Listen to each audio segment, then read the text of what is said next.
Never let the facts get in the way of a good story. Welcome to American Esoterica.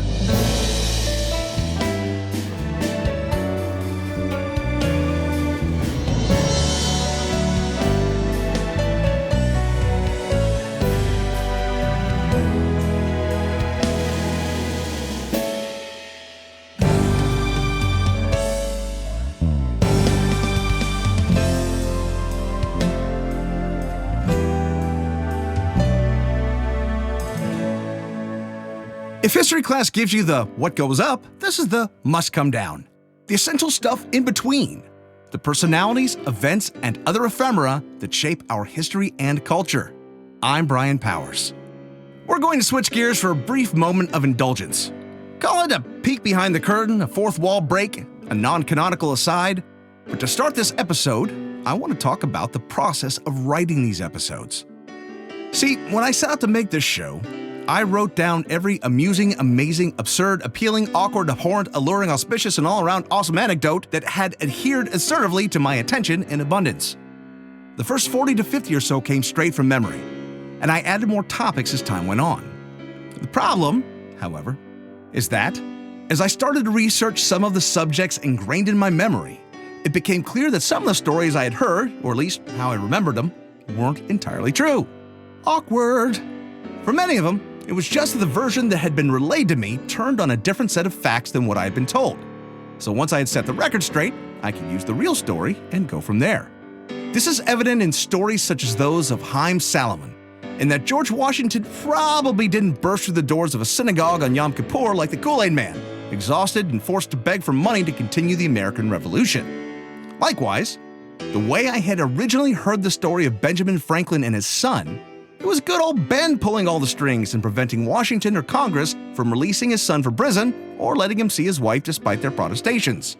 The reality was just a tad less, shall we say, evil. He did refuse to lift a finger to help, but it wasn't out-and-out torture. The same is true for the episode about Aaron Burr's final days.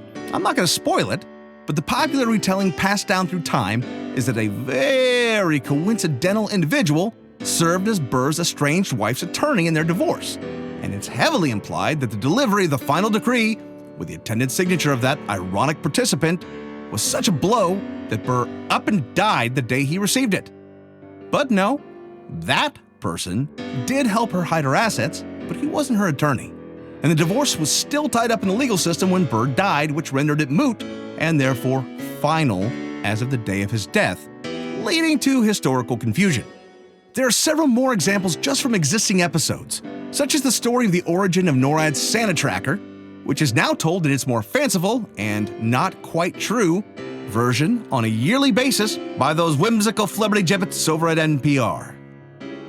There were also just those topics that I'd somehow done my own embellishment on, like when I became convinced that Teddy Roosevelt's First Amendment protection squad of all Jewish police officers for a notorious anti-Semite were assigned to protect that speaker only until a certain physical boundary, and then, when both he and they were across this imaginary line around the corner from public view, they were to consider themselves off-duty, with all the attendant implications.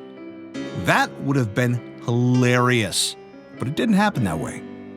We finally get to that last class of topics, those that spun a good yarn, but were pretty much fabrications, whether by word of mouth growing the legend over time, or overly ambitious biographers injecting extra life into ones that, on paper at least, were sagging. Think about George Washington and the cherry tree, for instance. Those are the most heartbreaking because they're literally too good to be true, and several have been swept in the waste bin as a result, but not all of them. There are a few that I knew to be false even before I began this show, but I've never been able to shake them. They're just too fun. I've been looking for a place to slot them in, and here we are. So let's play a game.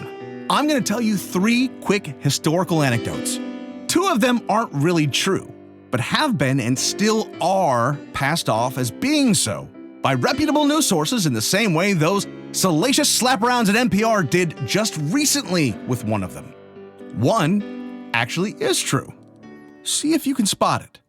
Here we go. Ulysses S. Grant hated being president.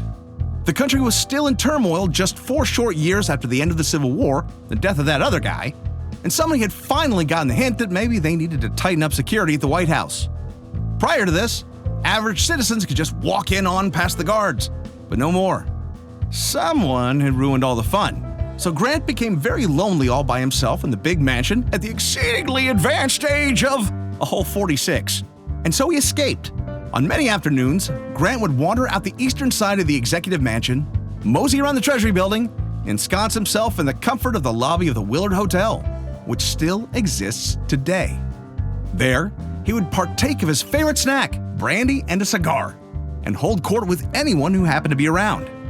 As this became a habit, it became known that if you wanted to bend the president's ear on a matter of legislative importance, all you had to do was find a spot in the lobby of the Willard and wait on Grant to come calling. The Willard became the de facto center of political life, and Grant coined a term for the people who camped out in the lobby hoping to persuade him in the direction of their interests: lobbyists. Speaking of the Treasury building, let's talk about how it found its location. It is in an odd place, right up next to the east wing of the White House, pretty much almost on its grounds. If the Secretary of the Treasury were taking a shower in the building, he or she need only yell out the window, and the President could pop on over to provide a bar of soap. Not only is it in close proximity to the White House, but the Treasury Department stands as the single greatest impediment to the realization of Pierre L'Enfant's vision for the layout of Washington, D.C. I'll go into this in depth really soon. But the short version is that L'Enfant designed the streets of Washington so that the White House and the Capitol were in a direct line of sight down Pennsylvania Avenue. That was fine until the Treasury building sprang up, completely blocking the view. So how did it get there? President Andrew Jackson was in a bitter feud with Congress, yet another in a long line of them. This time, the fight was over where to build a home for the Treasury Department.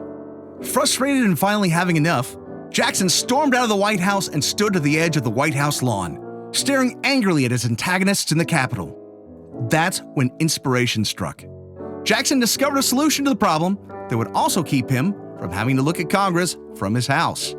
He speared the tip of his cane hard into the ground at that spot, yelling, "Build the damn thing here!" And the Treasury building has been impeding the view ever since. Speaking of views, William McKinley loved his wife Ida desperately, but he had one exceptionally odd way of showing it. Ida had developed epilepsy, probably as a result of a fall that caused a head wound, and she was prone to occasional seizures. Before they found their way to the White House, they would have guests for dinner, and on at least one occasion, the guests were utterly shocked when Ida had a seizure right there at the table. The shocking part was not the seizure itself, but McKinley's reaction to it. As he noticed the seizure begin, he calmly picked up a napkin, placed it over her face, and then went back to eating as if nothing was amiss. When the seizure was over, Ida pulled the napkin off and she too calmly resumed eating, with neither her nor McKinley remarking on the incident. Their guests, which included a future president, were utterly flabbergasted. But what seemed like a callous disregard for his wife's dignity was an act of love.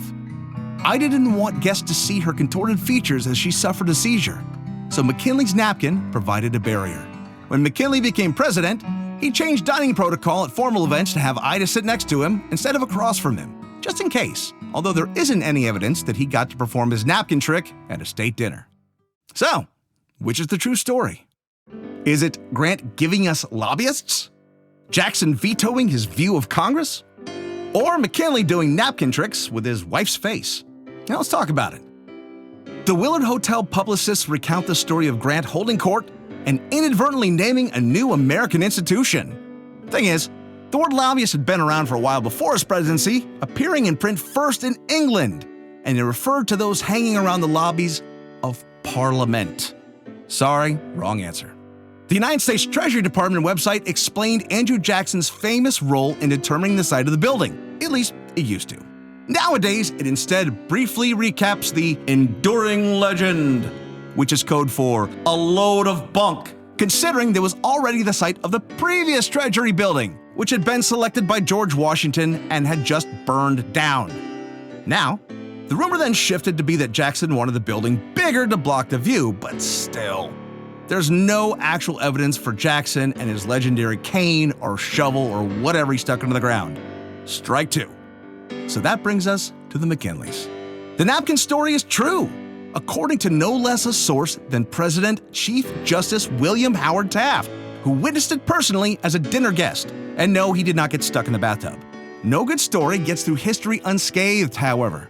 The popular version is that McKinley would drape the napkin over Ida at state dinners full of horrified foreign dignitaries, which is not true. No, their napkin play only took place in the privacy of their own home, as it should be. This has been American Esoterica. All sounds were made by me, Brian Powers. Did I get it wrong? Did I get it right? Just want to send me something? Anything? Please, write me. I'm so lonely. Drop me a note. The address is yell@americanesoterica.com. More information on this show and its episodes can be found at americanesoterica.com. Thank you for listening, and God bless America.